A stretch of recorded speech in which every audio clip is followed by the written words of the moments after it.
This is a short and brief video of the bar end mirrors for Yamaha XSR. These are the replicas of Java bar end mirrors and available on Amazon. The link will be given in the description.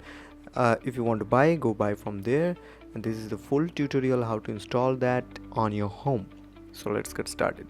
You need a 5mm Allen wrench to remove the stock bar end weights. This is a pretty straightforward. Just hold the bar end weights tightly and remove the bolt from there. There is an internal bushings inside the handlebar that reduces the vibration by dampening. So to remove that, you need a flathead screwdriver and compress the clips from both ends and remove it by pulling it outward. I'm now removing the clip from those inside balancers, and I'll again put that back again just because these helps in reducing the vibrations.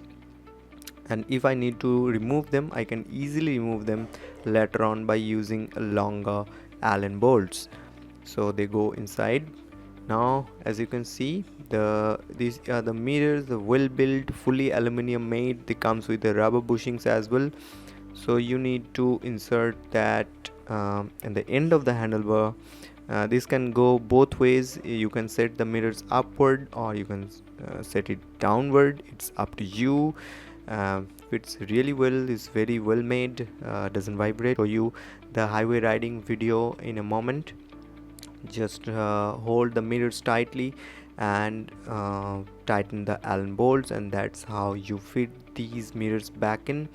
The internal rubber compresses and holds onto the handlebar. Similarly, for the right side, compress clips from both the ends and then it will come out. Remove the clip and push the internal weights back in.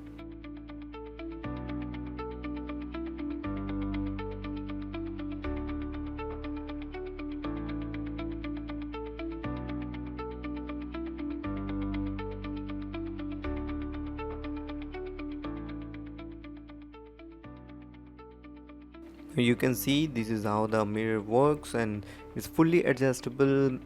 So it has a pivot point, so you can adjust it in any direction. I'll recommend you to apply some Loctite over these threads because this is just a 4mm Allen bolt and it will tend to loosen up after the vibration.